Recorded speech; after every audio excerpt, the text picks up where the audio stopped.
Hello, this is the Beloved Plant channel. Today I'm going to show you all my succulents that do well with direct sunlight and with rain. Don't feel confused if you spot some of the half-shade succulents that I show you when I'm talking about succulents that do well indoors. Because some of these plants enjoy direct sun or could adapt to it, but they also do well inside the house with indirect light. There's a little bit of a flood going on over here. It rained a lot today. So this Sedum over here, it's all red, gorgeous looking because it's been outside with direct sun. It does well in shade or half shade as well, but then it will be all green and it loves the rain. This is a Crassula Perforata. It also loves loads of water. I think all succulents do. Another Crassula. Can you see the brown marks in the border of the leaves? That's because of the sun. Crassula Ovata or jade plant. This is a different variety with this kind of pink and yellowy border. But this other variety over here is the one that we find more commonly in stores.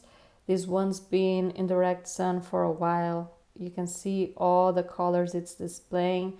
Whereas this other vase here beside it, it's the exact same plant, but it was inside the house, so the colors are a bit more opaque. It's been outside here for a few days, so the back of the leaves are red.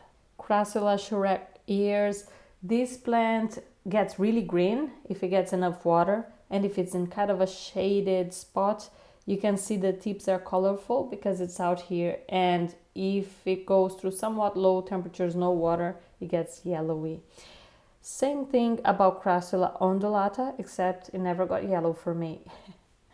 My Kalanchoe, this plant is really green when it's inside the house, and it gets this copper look when it's outside. I think it's most beautiful out here. Oh, the beautiful bear's paw. It loves water as well, otherwise it doesn't look this plump. It will do well in direct sun. Here's my donkey's tail. It also loves water. It needs it, right? Because the size of the leaf is so small, it doesn't retain that much water in the plant for too long. A different variety of Perforata. This one doesn't get that colorful. Now this Sedum Adolphii gets so elegant with this copper tone around its leaves only when there's direct sun. Otherwise it's super green like the one you see below. I leave my Pachyphytum here outside as well, but it can get burned if it's torrential sun. This Pachyveria also does well, and it gets a little bit rosé as well. It hasn't been outside for long. Crassula Buda's Templo also likes direct sunlight. It starts getting a bit more brown in the edges, but it's not necessarily sunburn, so very good. My variegated Crassula Perforata, I think it's the third variety that I show you in this video. This one is about to blossom. I love these colors, like their borders are gorgeous. Echeveria Pulvinata, it gets a bit more red around the edges when it's exposed to direct sun. It loves the rain, it loves water in general. Jelly bean plant here. I have a few different varieties, some of them more colorful than the others. They do super, they do fantastic with sunlight, but they can get sunburned.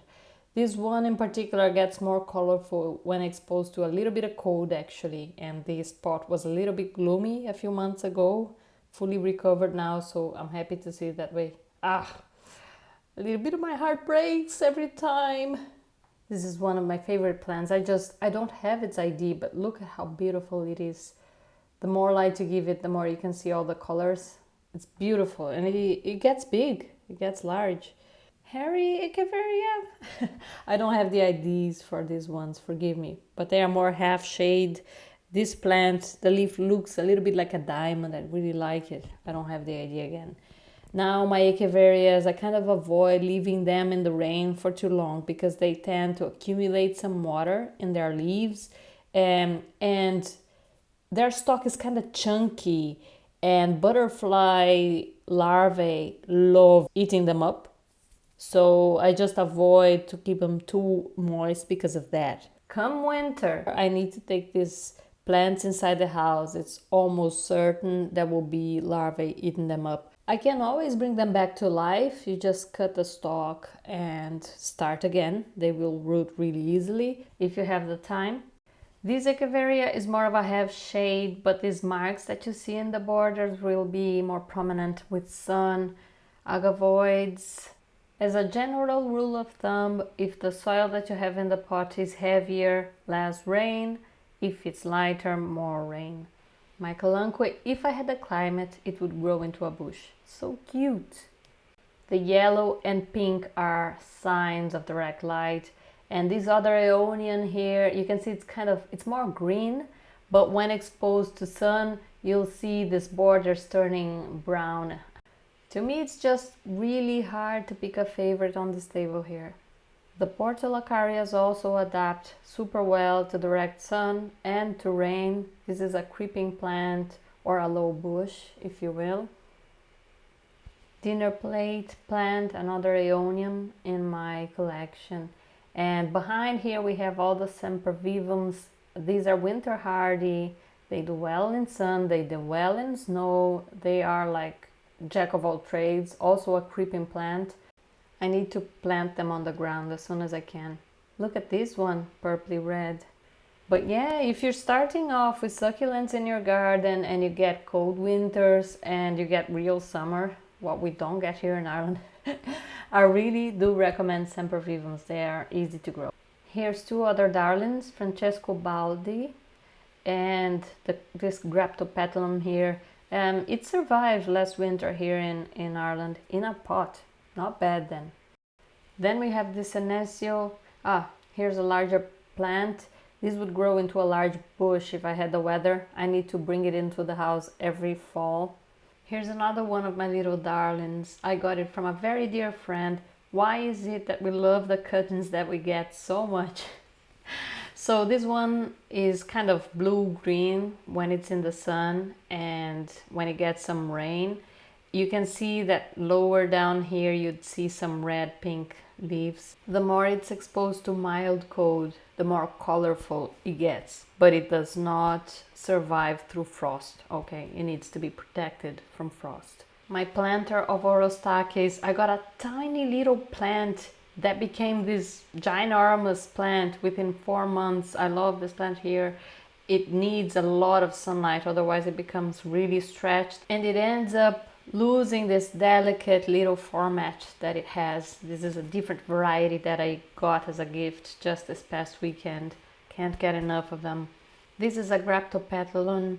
It's also a creeping plant. It's really easy to propagate this plant. It's another one that butterfly larvae love. This Sedum is winter hardy. I'm trying to fill this planter with it. You see part of it is green. That's because it's away from the sun. I just placed it in the sun recently and then it starts getting more red. With more time, this is how red it gets.